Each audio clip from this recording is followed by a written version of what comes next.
La semana pasada, el doctor Young habló de una planta que fue entregada a esta nación como un regalo en una celebración centenaria de Estados Unidos.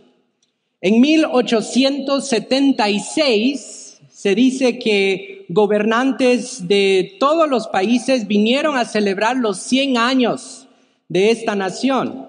Y se dice que algunos delegados del país de Japón trajeron con ellos una planta llamada kudzu. Mire, esta planta en las ciudades asiáticas era conocida como la vid japonesa. En fin, la historia se cuenta y dice que kudzu vino y fue plantada de esta forma en la parte sur de los Estados Unidos.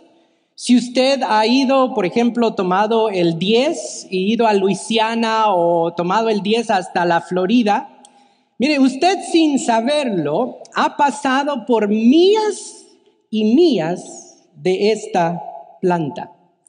Ahora, mire, con el tiempo notaron que esta planta tenía ciertos beneficios, pero sus desventajas eran aún más grandes que lo que pensaban. Mire, con el tiempo notaron que kudzu crecía de una forma que era imposible controlarla. Crecía y crecía esta vid japonesa llamada kudzu de tal manera que comenzó a cubrir, mire, propiedades grandes, extensas de lugares. Se dice que la planta crece un pie cada día.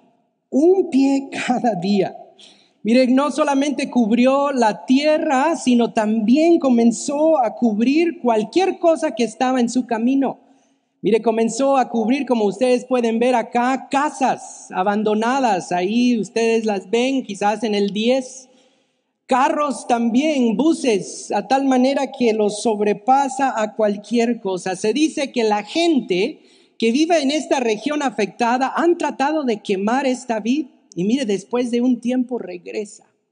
La han tratado de quitar de la raíz, pero se dice que la semilla es tan pequeña y produce tantas semillas que eventualmente vuelve a salir. Le han tirado veneno, la han tirado químicos y regresa. Actualmente se dice que esta vid está cubriendo unos 7 millones de acres en los Estados Unidos. Está fuera de control. La planta cubre todo lo que toca. Ahora, esta planta, le voy a decir, se parece a otra cosa en nuestra sociedad. Y hoy le voy a dar una advertencia, si usted tiene niños pequeños, hoy en día la plática, como mencionamos hace 2 semanas, es un tema muy sensible. Así es que yo le animo, si tiene un niño y tiene que ahorita sí aprender dónde están nuestras guarderías y nuestra programación de niños, yo le animo a hacer eso. Usted se puede parar si su niño está acá y el tema es muy fuerte para él. Pero mire, el tema de hoy tiene que ver con algo que está fuera de control, con algo como esta planta que está cubriendo todo. Mire, nosotros lo enfrentamos todos los días, a veces sin saberlo. Nos hemos vuelto quizás, ¿cómo se dice? Personas que son inmunes a lo que nosotros estamos viendo hoy en día en nuestra sociedad. Muchas veces ni nos damos cuenta, pero este tema tiene que ver con la inmoralidad sexual. El sexo de hoy en día. Mire, todos aquí podemos llegar a la conclusión, si usted es creyente o no, que nosotros el día de hoy vivimos en una sociedad altamente sexualizada. Mire, las cosas que hoy en día miramos como algo normal, como algo insignificativo, hace 20 o 25 años atrás jamás lo íbamos a pensar. Jamás se mencionaba, jamás lo mirábamos como lo vemos hoy en día. Mire, en esta sociedad sexualizada nos encontramos con muchas desventajas para nosotros. Mire, la sociedad sexualizada ha, número uno, consumido mentes hoy en día. Ha tomado prisionero los pensamientos y hay una industria que se ha capitalizado en este aspecto y es la industria de la pornografía. Mire, actualmente hoy en día esta industria está valorizada globalmente por 97 billones de dólares anuales. Mire, dije billones, no millones. La situación está fuera de control. Se dice que el tema del sexo es el tema más buscado en el Internet globalmente. Se usa para vender perfumes, ¿no? Ustedes han visto esos comerciales. Hasta se usa, y esto es reciente, para vender comida, para vender hamburguesas. Se usa el sexo para esta forma.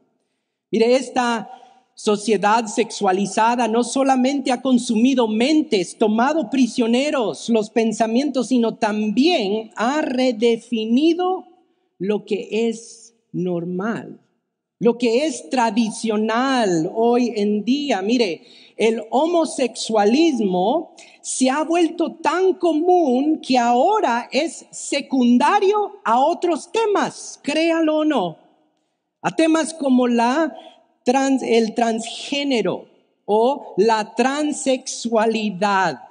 Mire, donde una persona puede nacer de hombre como hombre, pero puede transicionarse a ser una mujer por medio de cirugías o hormonas.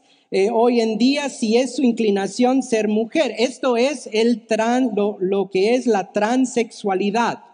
El transgénero es casi lo mismo, pero un poquito más confuso. Es un hombre, oigan, tratando de identificarse como una mujer, pero no ser atraído por el mismo sexo. Entonces el hombre se viste como mujer, pero no es con el fin de tener a otro hombre, no es homosexual. O sea, el hombre se puede vestir como mujer, pero desear ser el papá de sus hijos. Imagínese usted. Hoy en día estamos en una confusión total. Las cosas ahorita están cambiando en nuestra sociedad. Y ahora que tengo su atención el día de hoy, mire, nuestra sociedad nos ha llevado a lugares que jamás lo pensamos. Esta hipersexualización ha sido devastadora en nuestro día. Y sabe, la generación que va a ser más afectada de todo esto, si no hay un regreso, si no hay un patrón, si no hay un regreso a la palabra de Dios, lo que dice Dios en su palabra, será la próxima generación la más afectada. Mire, imagínese usted lo que vamos a ver en 30 años. De hoy en día. 30 años, ¿cómo nos vamos a ver como sociedad si no hay un patrón? Mire, la pregunta el día de hoy que nos debemos hacer es, ¿cómo debemos vivir entonces en esta sociedad como creyentes? La sociedad está cambiando y mire, si usted no acepta estas normas sexuales, estos cambios a las tradiciones, si usted no lo acepta, los comentarios son que usted es ignorante, que nosotros, la iglesia, tenemos falta de amor, no entendemos, no nos ajustamos a las necesidades de los demás. Y la conclusión es que no amamos a los demás, esa es la presión.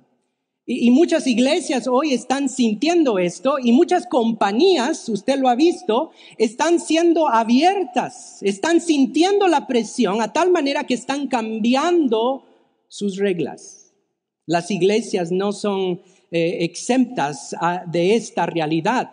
Hay muchas iglesias hoy en día que están sintiendo la presión, tanta presión, que desafortunadamente han cambiado su postura oficialmente a ciertos temas sexuales.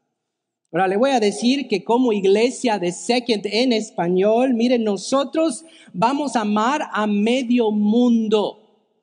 Eso va a ser claro. Pero eso sí, no nos vamos a desviar de la verdad que nosotros encontramos en la palabra de nuestro Dios. Mire, la palabra de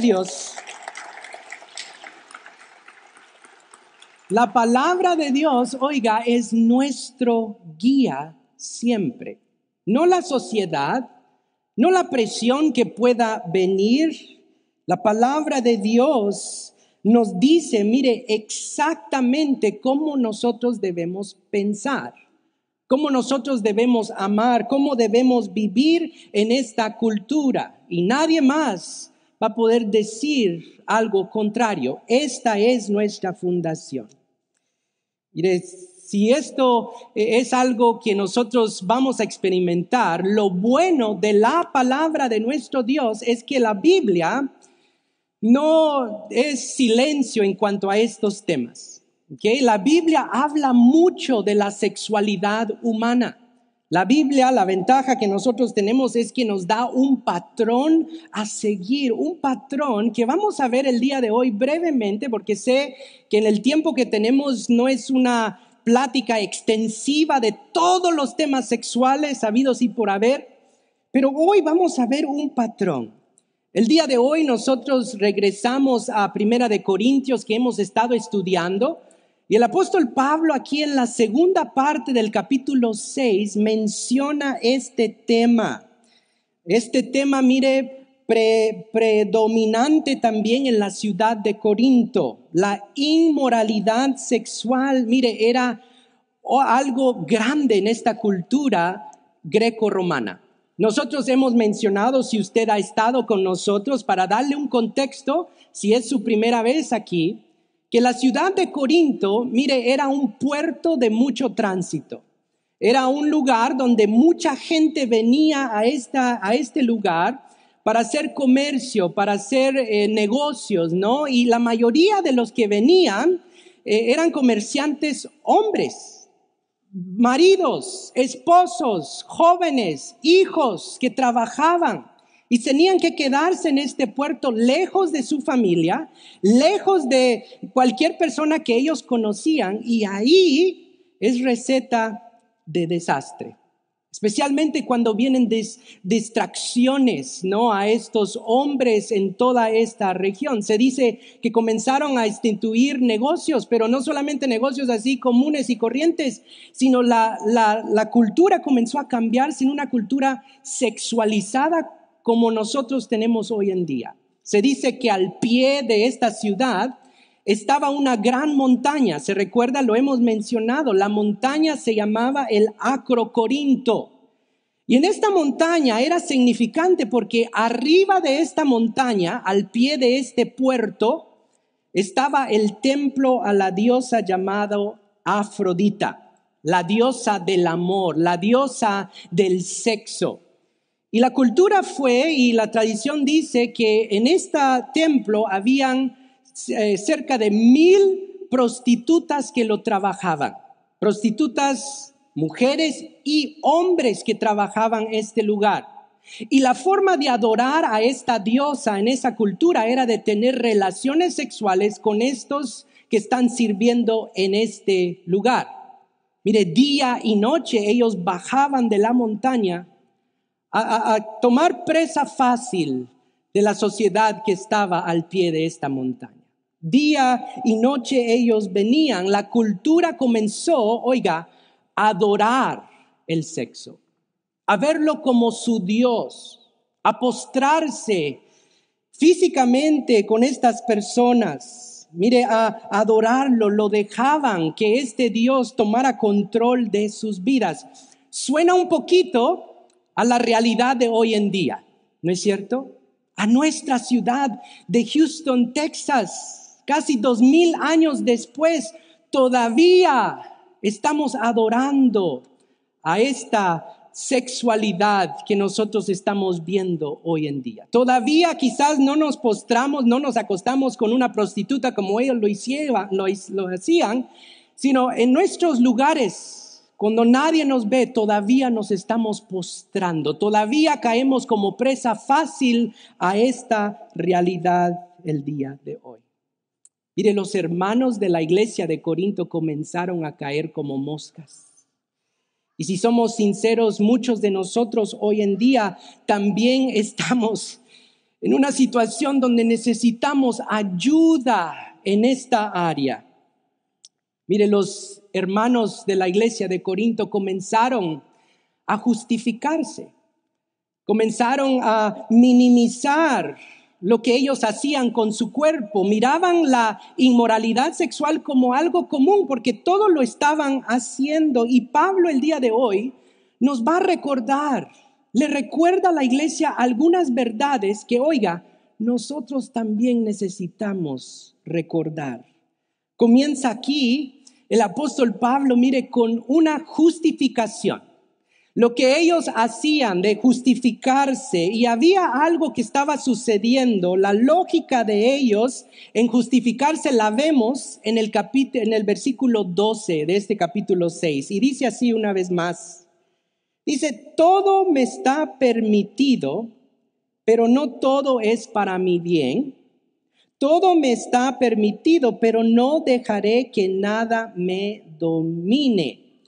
Mire, esta es una frase que Pablo menciona acá, que él había oído de una justificación de ellos. Aparentemente las palabras todo me es permitido se había convertido en la iglesia como una frase lema para hacer cualquier cosa que ellos querían. Todo me es permitido, ellos pensaban, así es que justificaban su inmoralidad sexual. Y Pablo dice, momento. Miren, somos nosotros libres, sí, en Cristo Jesús, pero recuerden, no todo es para nuestro bien, dice Pablo. Así es que antes que ustedes se justifiquen, recuerden estas verdades. Si dejamos rienda suelta en esta área sexual de nuestra vida, dice Pablo, arriesgamos ser dominados por ella. Dice, todo me está permitido. Todo es permitido, pero no dejaré que nada me domine.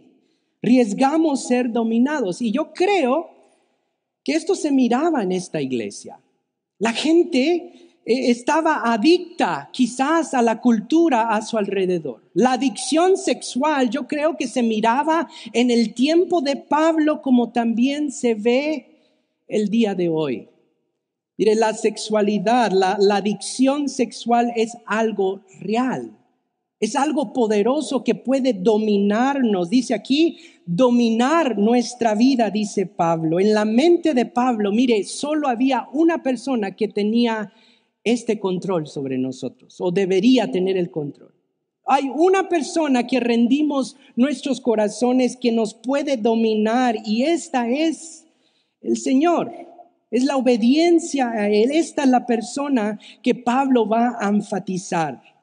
Mire, comienza con las justificaciones aquí. Ustedes piensan de esta forma, pero momento, no vamos a ser dominados por alguien más, sino solo por Cristo. Y sigue ahora con otros pensamientos, unas lógicas que se creía del sexo en estos días. Pablo comienza y continúa a exponer una lógica. Habían, mire, dos pensamientos grandes en la iglesia de Corinto en cuanto a la sexualidad. Dos pensamientos que vamos a ver eran de polos opuestos. Dos pensamientos que continúan existiendo el día de hoy en muchas iglesias,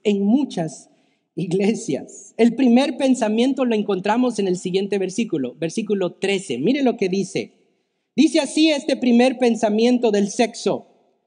Los alimentos son para el estómago y el estómago para los alimentos, dice aquí. Un poquito raro, ¿verdad? Pero déjeme explicarlo. Aquí la lógica, en otras palabras, es número uno. Mire, el sexo solo es un apetito para nosotros.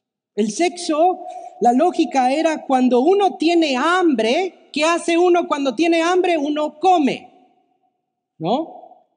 La comida es para comer. La lógica era cuando uno quiere tener sexo, uno tiene sexo y ya estuvo.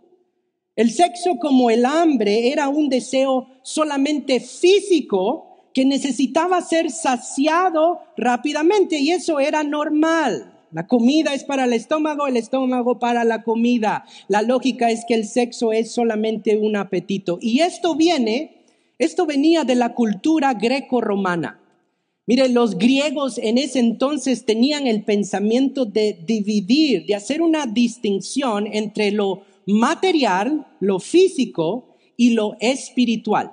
Ellos crearon una división entre estas dos dinámicas. Ellos decían, lo físico es temporal.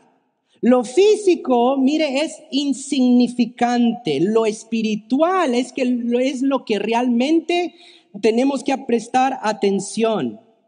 Así que lo que hacemos con el cuerpo no importa, lo que hacemos con el espíritu, eso sí cuenta. Había un desconecte. Así es que el sexo, si tú deseas, hazlo. Hay un montón de mujeres, hay un montón de hombres, o sea, tú hazlo. El sexo es solo un apetito. Ese es el pensamiento número 1. Miramos un extremo.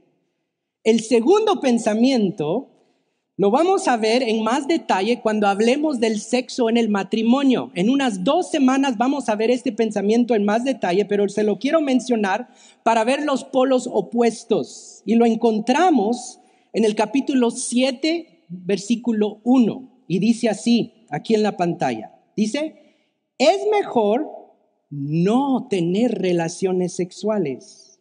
O es mejor que un hombre no toque a una mujer. Estos se fueron al otro extremo. ¿Okay? Si el cuerpo no es significante, haz lo que quieras. Estos dijeron, no, hay que tocar a nadie. En otras palabras, número 2, el sexo lo debemos evitar. Era el pensamiento en esta iglesia. 2 polos opuestos. La lógica de este pensamiento venía también de esa influencia griega, ¿no? El cuerpo es malo, el cuerpo es secundario, el espíritu es bueno. Así es que lo que hacemos con el cuerpo, mucho cuidado. El sexo sirve solo para procreación, es todo, y una persona santa debe de abstenerse de tener relaciones sexuales. El sexo en este pensamiento, mire, era algo malo. Era un tabú en la iglesia, era algo sucio. Eso no se menciona a nadie, es algo íntimo. Mira, en medio de estos 2 extremos, haz lo que tú quieras, no hablas de nada del sexo. En medio de estos 2 extremos, Pablo presenta otro punto de vista. Pablo nos va a comunicar algo distinto. Oiga, algo mejor para la iglesia, algo mejor para nosotros como creyentes en Cristo Jesús. Y su argumento comienza con unas preguntas. Él comienza a desarrollar este pensamiento con unas preguntas, la alternativa aquí, y dice así, versículo 15. Dice, ¿no saben que sus cuerpos, lo físico, dice aquí, son miembros de Cristo mismo? ¿Tomaré acaso los miembros de Cristo para unirlos con una prostituta como se hacía todos los días casi en Corinto? Dice, jamás, jamás. En otras palabras, dice Pablo, iglesia, mire, los cuerpos de ustedes no son de ustedes, son miembros de Cristo.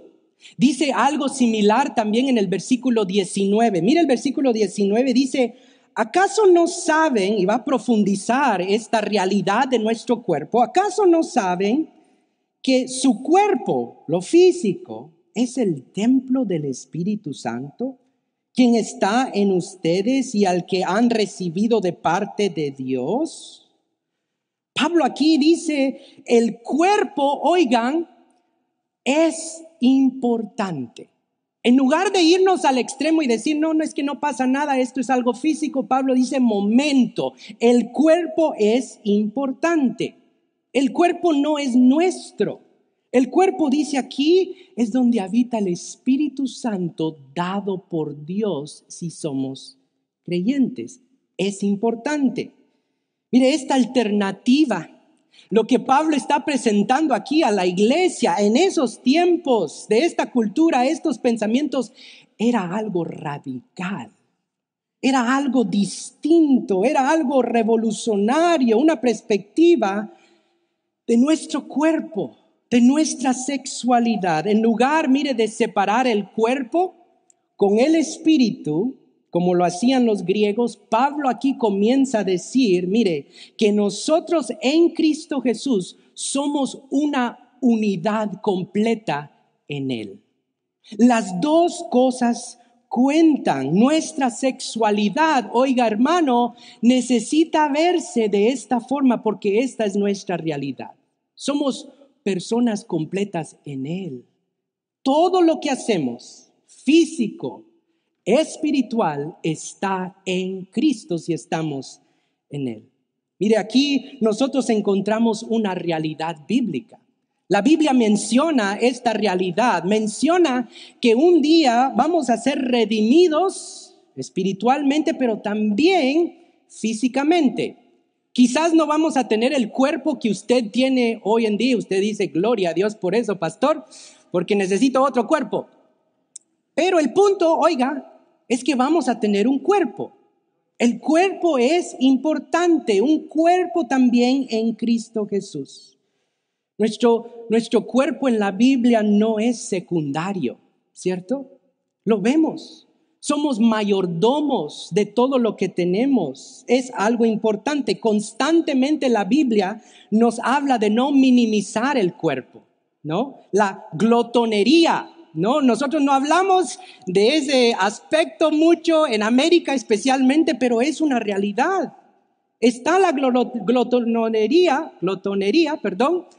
equivalente a cualquier otro pecado, ¿no? Pero no hablamos de esto, debemos ser buenos mayordomos. Y mire, como no podemos dejar al lado nuestro cuerpo, como no lo dejamos a un lado, Pablo sigue su argumento y dice lo siguiente, hace la siguiente pregunta, versículo 16, dice, ¿no saben que el que se une a una prostituta se hace un solo cuerpo con ella?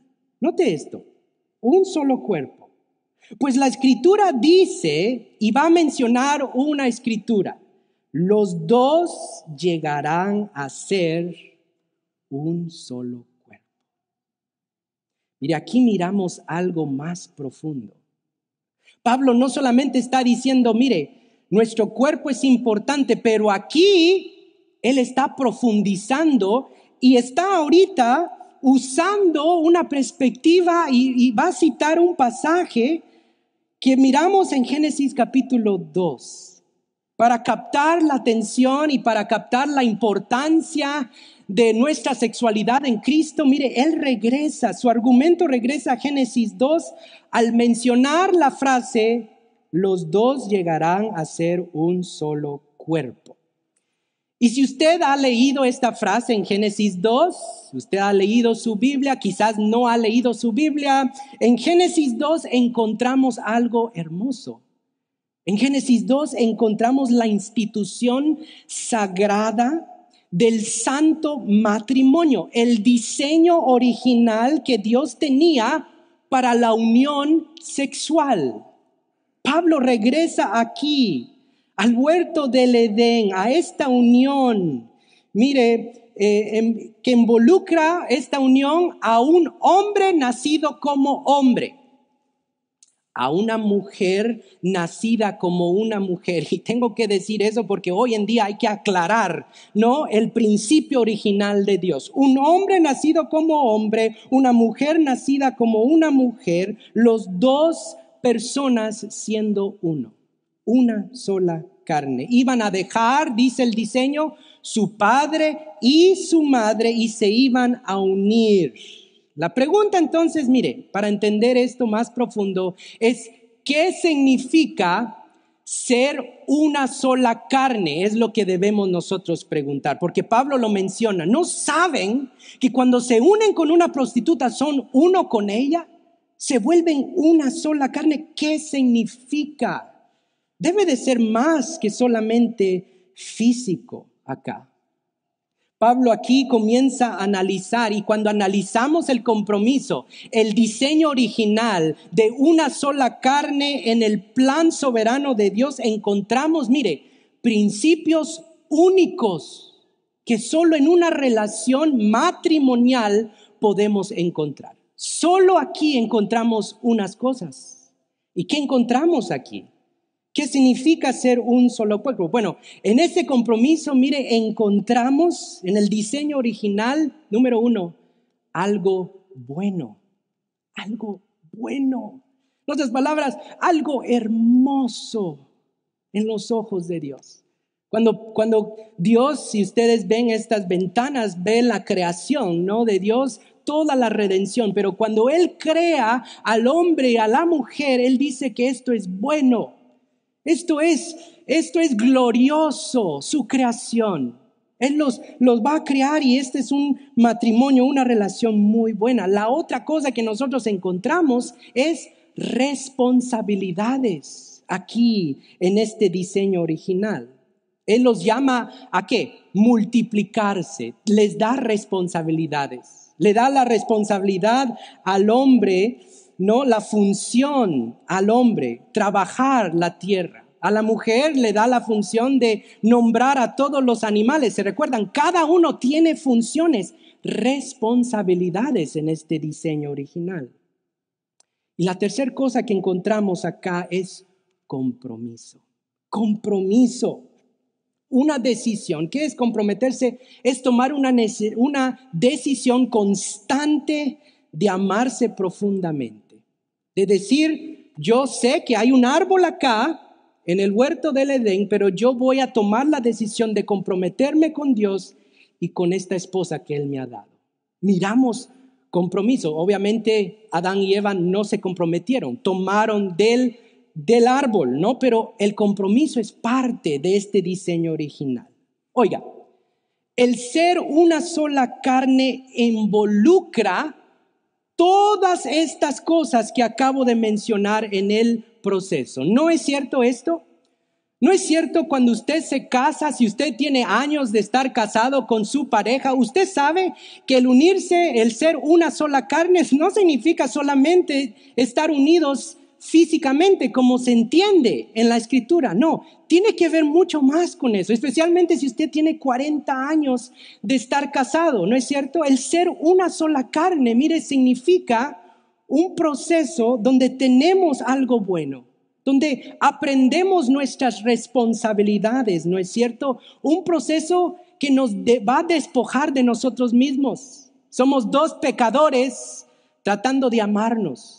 Mire, el ser una sola carne implica decisiones constantes en responsabilidades, en compromiso que nosotros tenemos el día de hoy. Mire, después de los años nosotros vemos esta realidad, ¿no es cierto?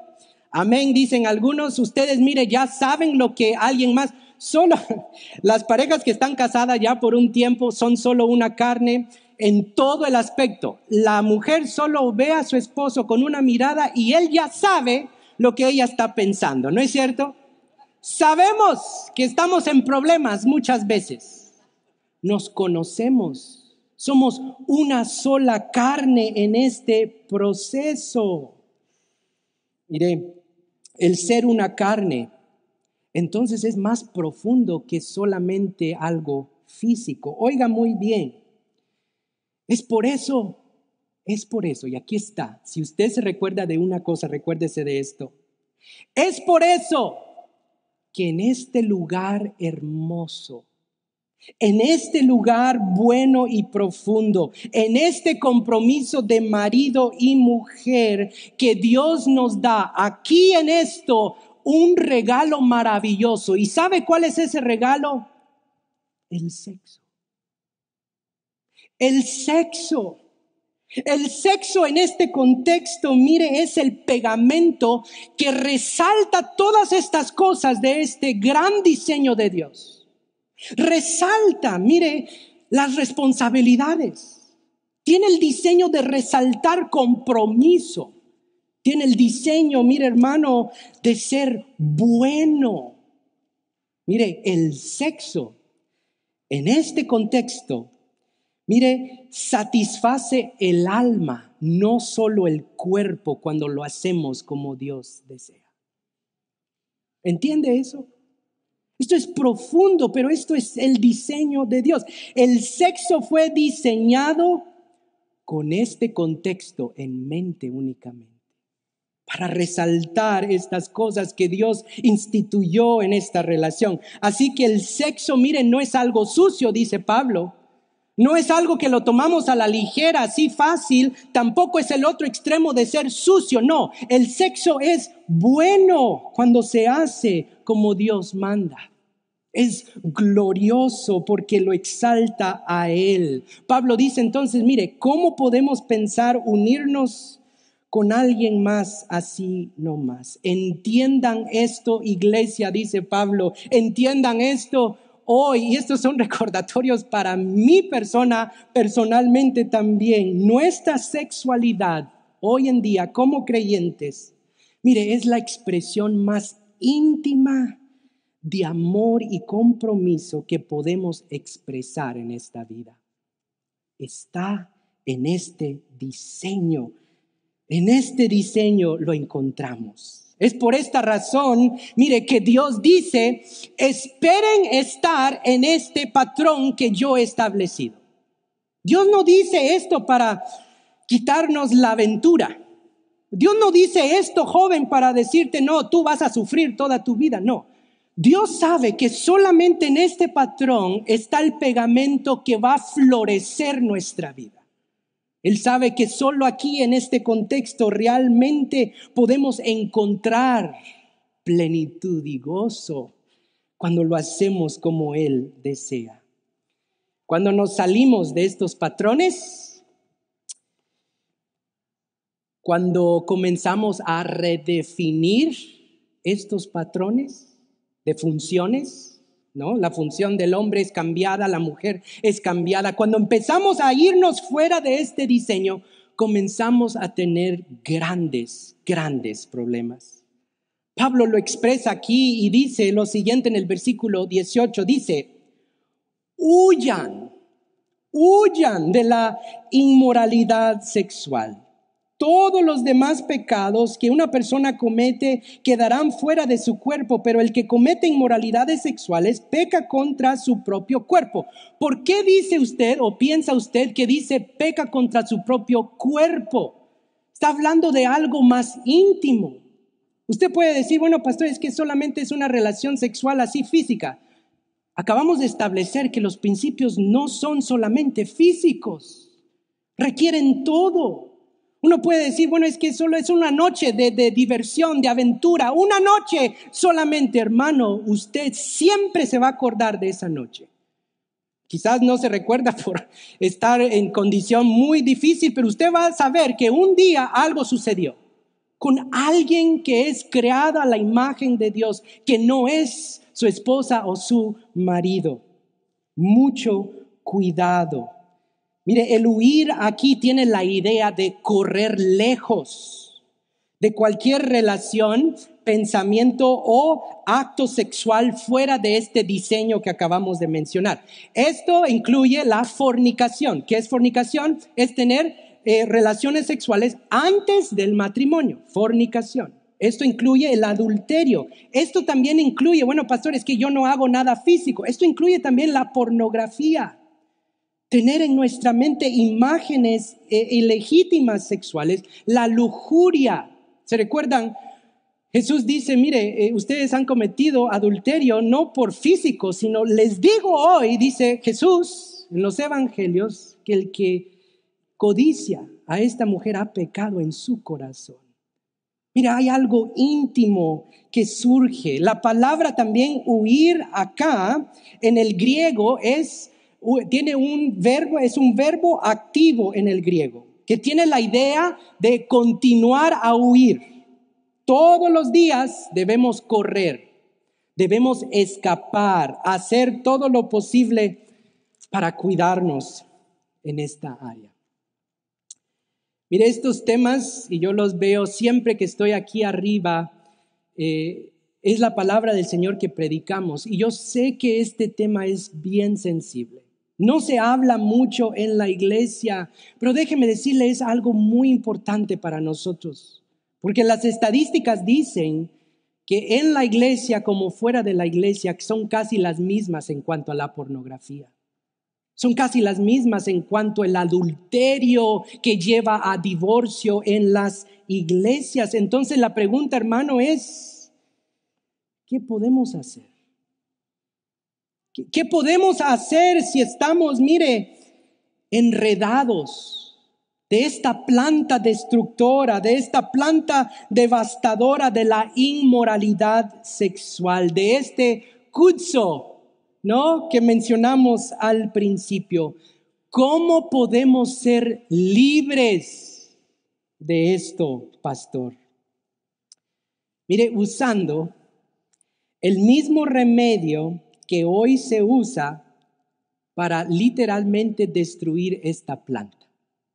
Le voy a decir cómo se enteraron que pueden matar esta planta que está arrasando con todos estos campos. Esto es impresionante. Se dice, mire, que de pura chiripa, se dice en Guatemala, de pura coincidencia, podemos decir, accidente, en otras palabras. Mire, un jardinero que tenía su huerto lleno de kudzu, un día de accidente dejó ir un cabrito pequeño en su campo. Y miren, no va a creer lo que sucedió. Se dice que el cordero se comió la raíz y hasta las semillas, todo arrasó con ese kudzu, y ya ese kudzu nada que ver. El cordero se lo comió todo. Amigo, hermano, hay un cordero perfecto. Hay un cordero sin mancha o defecto que puede hacer lo mismo en nuestra vida si lo dejamos entrar y correr en los corazones más afectados con esta planta. Hay un cordero que puede arrasar con todo esta inmoralidad sexual que estamos batallando el día de hoy. Este cordero perfecto se llama Cristo Jesús.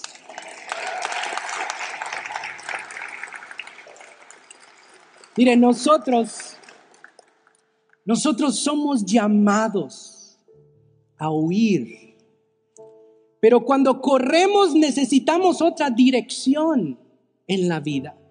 Cuando corremos a una pasión, y dice Pablo, huyan, corran a otro lugar, el único lugar para encontrar refugio, para encontrar transformación, es huir a los brazos de este cordero. Es correr a Él. La Biblia dice que este cordero divino fue sacrificado por nosotros.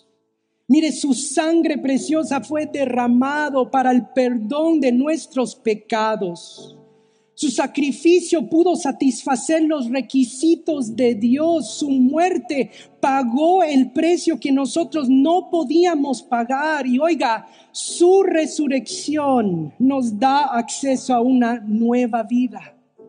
Nos da esperanza el día de hoy sin merecerlo.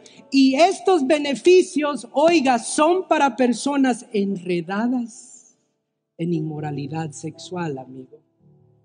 Estos beneficios para este cordero es para personas luchando con inmoralidad sexual. Pablo recuerda a esta iglesia, termina este capítulo con algo poderoso y dice así en el versículo 19. Dice, ustedes no son sus propios dueños. Dice, fueron comprados por un precio. Por tanto, honren con su cuerpo a Dios. Regresen a Él. Mire, si queremos honrar a Dios con nuestro cuerpo, necesitamos saber que hay algo mejor para nosotros en Cristo Jesús. Necesitamos creer su diseño para nuestra vida.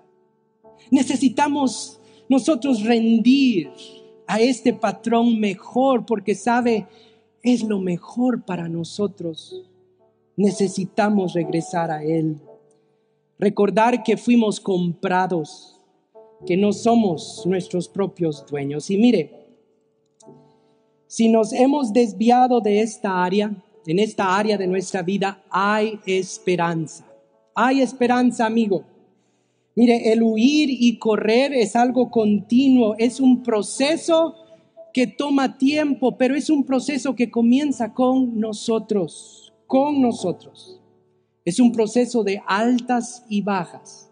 Es un proceso donde esa vid crece y hay que tener cuidado porque nos enreda. Y es decir, Señor, ven, ayúdame a caminar como tú deseas. Y mire, esa vid con el cordero de la sangre preciosa de Dios comienza a desaparecerse. Pero es confiar en Él. Mire, yo le voy a ser sincero. Esta área sexual, esta inmoralidad sexual para mi vida personal fue muy difícil cuando yo era joven. Fue muy difícil. Me llevó a lugares muy oscuros que jamás pensé que iba a estar. Pero por la gracia de Dios, por su gracia y este cordero precioso que es poderoso para romper toda cadena, para destruir cualquier pared, para hacerme libre con el tiempo, oiga, paso a paso, huir.